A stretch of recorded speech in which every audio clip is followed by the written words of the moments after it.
ಜೈ ಶ್ರೀರಾಮ್.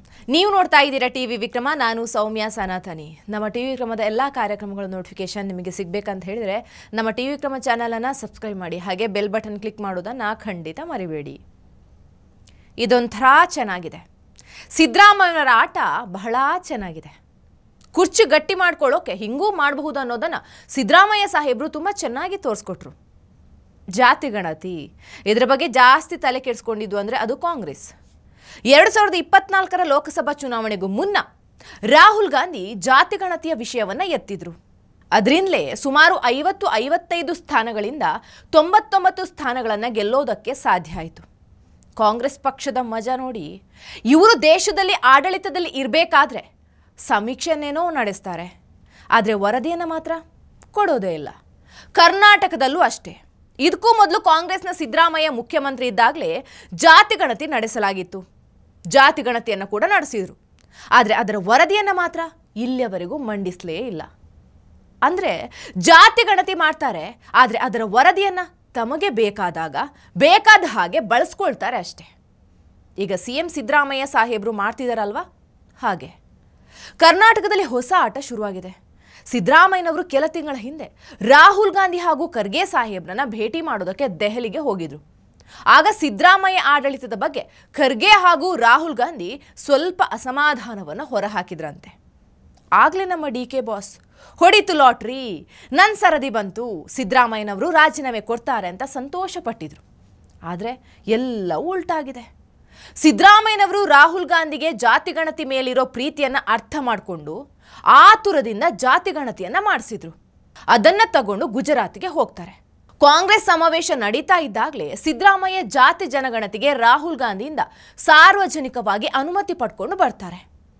ಆದರೆ DK ಶಿವಕುಮಾರ್ಗೆ ಇದು ಇಷ್ಟ ಇರಲಿಲ್ಲ ಅಂದರೆ ಈ ವರದಿ ಇಷ್ಟ ಇರಲಿಲ್ಲ.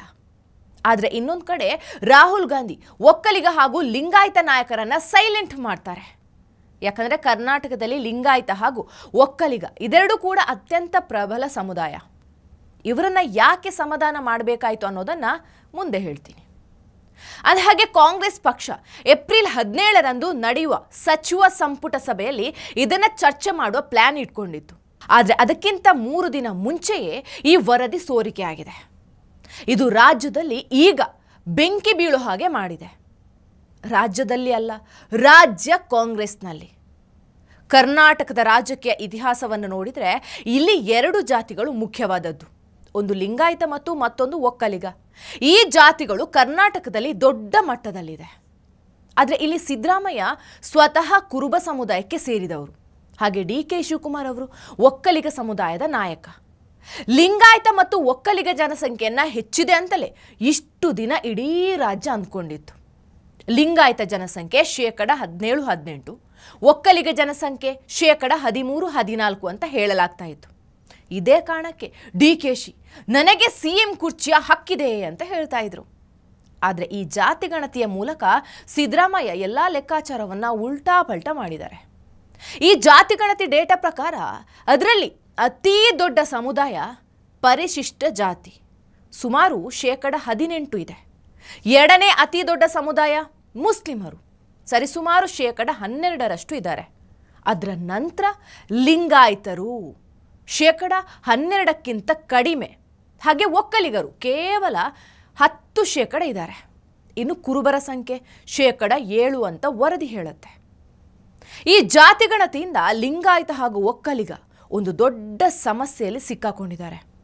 ಕರ್ನಾಟಕದಲ್ಲಿ ನಮ್ಮ ಸಂಖ್ಯೆ 17-18%, 15% ಅಂತ ಇಷ್ಟು ದಿನ ಹೇಳ್ತಾ ಇದ್ದಂಥ ಲಿಂಗಾಯತರು ಹಾಗೆ ಒಕ್ಕಲಿಗರು ಇನ್ನು ಹಾಗೆ ಹೇಳ್ಕೊಳ್ಳೋ ಹಾಗಿಲ್ಲ.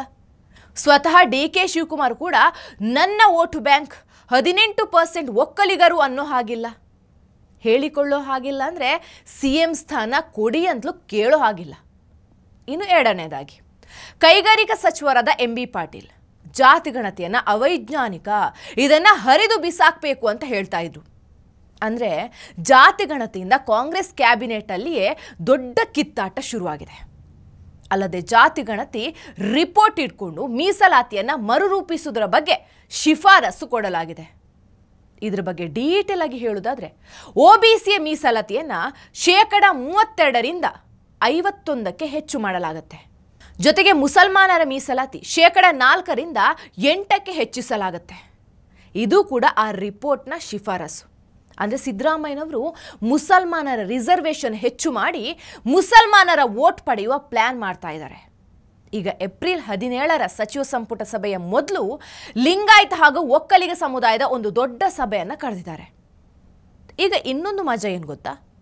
ತಮ್ಮ ಸಮುದಾಯ ದೊಡ್ಡದಿದೆ, ನಾನೇ CM ಆಗ್ತೀನಿ ಅಂತ DKಶಿ ಕೂಡ ಹೇಳೋ ಹಾಗಿಲ್ಲ. ಹಾಗೆ ಹೇಳೋ ಕೊಟ್ರೆ ಜಮೀರ್ ಸಾಹೇಬ್ರು ನಮ್ದಕ್ಕೆ ದೊಡ್ಡದಿದೆ, ನಮ್ದೇ CM ಆಗುತ್ತೆ ಅಂತ ಶುರು ಮಾಡ್ಕೊಳ್ತಾರೆ ಅಷ್ಟೇ. ಅಲ್ಲಿಗೆ DK ಕನಸು ಮತ್ತೆ ನುಚ್ಚು ನೂರಾದಂಗೆ ಆಗುತ್ತೆ. ಟಿವಿ ವಿಕ್ರಮ, ದೇಶ ನಿಮ್ಮ ಕೈಯಲ್ಲಿ. ಈ ಕಾರ್ಯಕ್ರಮ ನಿಮಗೆ ಇಷ್ಟ ಆಗಿದ್ದಲ್ಲಿ ಲೈಕ್, ಶೇರ್ ಹಾಗೂ ಕಮೆಂಟ್ ಮಾಡಿ. ಟಿವಿ ವಿಕ್ರಮದ ಕಾರ್ಯಕ್ರಮಗಳನ್ನು ನಿರಂತರವಾಗಿ ವೀಕ್ಷಿಸಲು ಸಬ್ಸ್ಕ್ರೈಬ್ ಮಾಡಿ, ಬೆಲ್ ಐಕನ್ ಒತ್ತಿ.